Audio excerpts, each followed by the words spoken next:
광양항 컨테이너 부두가 신선 농산물을 수출입하는 허브항으로 육성됩니다. 이를 위해 광양항 배후 부지에 냉동 냉장 시설을 활용한 대규모 푸드존이 들어섭니다. 건축물 기움 현상을 보였던 여수 진남관이 오는 2020년까지 새롭게 복원됩니다. 복원 사업을 위해 진남관을 해체 중인 현장을 취재했습니다. 민주당이 전남지사 후보를 확정한 가운데 광역자치단체장 선거에 바른미래당과 민주평화당은 마땅한 후보를 내지 못하고 있습니다. 이대로 가다가는 공천자를 확정하지 못할 가능성도 높습니다. 오늘 장애인의 날을 맞아 베리어 프리에 대한 관심이 높아지고 있습니다. 장애물 없는 생활 환경을 만들자는 건데 실제로는 제대로 정착되지 못하고 있습니다. 시청자 여러분 안녕하십니까? 여수 MBC 뉴스데스크입니다. 광양항을 수출입 농산물 허브항으로 육성하려는 움직임이 일고 있습니다. 냉동시설을 활용한 콜드체인 거점으로 만들겠다는 건데요. 앞으로 인프라 구축이 관건입니다. 박민주 기자입니다. 광양항 동측 배후단지입니다. 7천 TU 규모의 냉장시설에 중국산 건고추를 저장하는 작업이 한창입니다. 냉장시설은 베트남에서 수입된 바나나 숙성 작업이 이루어지고 있습니다.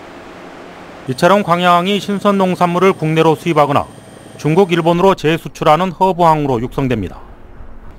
관련 사업으로 광양항 서측 배후단지에 15만 1000제곱미터 규모의 푸드존이 조성됩니다. 국내 식품물류업체는 물론 상반기에 중국 업체가 대규모 커피 가공 공장 착공에 나섭니다. 냉장시설을 활용한 농산물 콜드체인을 구축한다는 겁니다.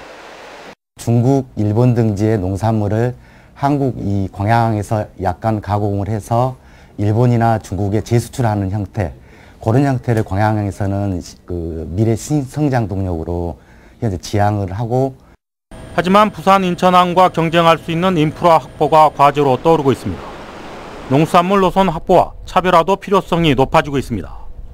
그래서 가장 지금 시급한 게 그런 시설을 민과 정부가 각각 얼마씩 이렇게 컨소시엄을 조해가지고 하든 지금 가장 시급한 게 그거. 그다음에 또 하나는 이제 그런 그 물류. 현재 광양항 배후단지에 입주한 업체는 모두 45곳. 철강, 석유와 자동차 중심의 복합 물류 항만 기능에 콜드체인 기능이 얼마나 상승 효과를 낼지도 관건입니다. 광양항 컨테이너 부두가 한중일 농산물 허브항으로 새롭게 도약할 수 있을지 그 변화와 시도에 지역민들의 관심이 더욱 커지고 있습니다. MBC 뉴스 박민주입니다. 더불어민주당 전남지사 후보 경선이 김영록 예비후보의 승리로 마무리됐습니다. 김 후보의 승리는 문재인 마케팅과 1차 경선에서 탈락한 신정훈 예비후보의 지지선언, 이계호 전남도당 위원장의 측면 지원이 큰 역할을 한 것으로 분석되고 있습니다. 민주당 전남지사 후보로 확정된 김영록 예비후보는 야당 후보들이 결정된 뒤에도 이른바 문재인 마케팅을 적극 펼칠 것으로 예상됩니다. 한편 결선 투표에서 패배한 장만채 예비후보는 경선 결과에 승복했습니다.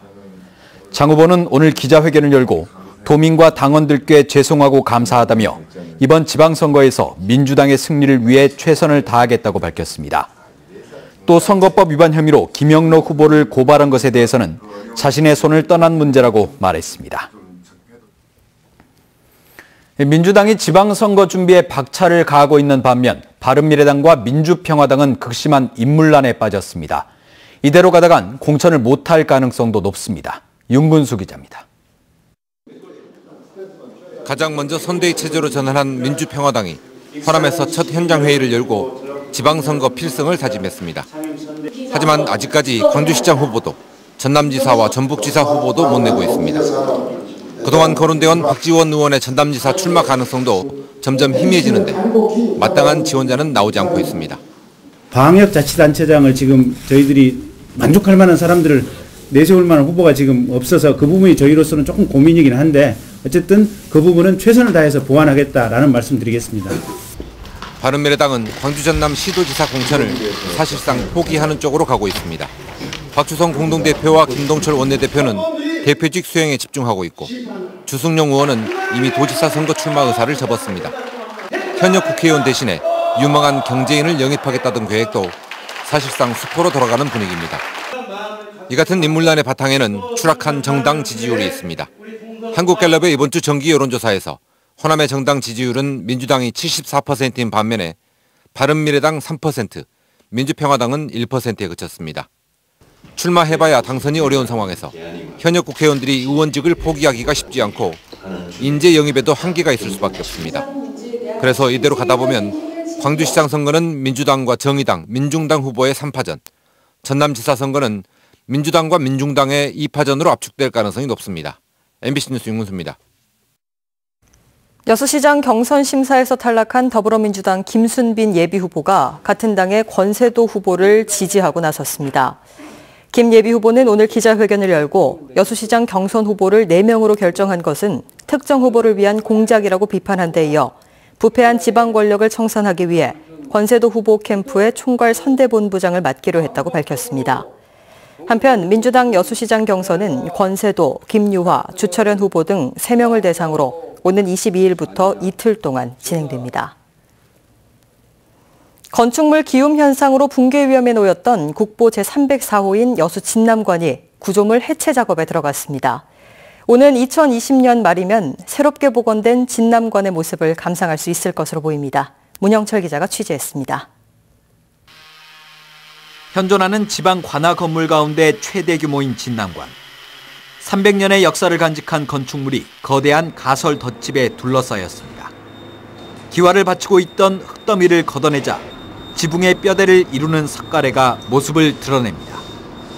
진남관 정비 사업이 시작된 건 지난 2015년. 계측 조사를 했습니다. 문화재 연구소에서. 그 결과 일부 기울기가 발생돼서 더 이상 전치할 수 없다는 결론에 이르게 돼서.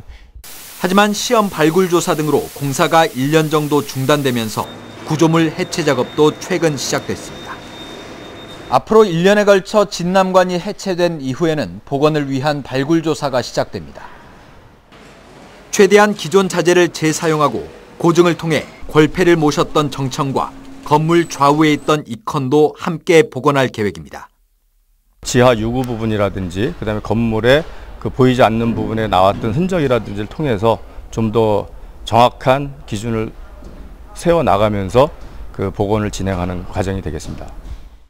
숭례문 복원 이후 최대 규모의 문화재 복원 사업으로 평가되는 진남관의 재건 과정은 한 달에 2차례 시민들에게 공개됩니다. MBC 뉴스 문형철입니다.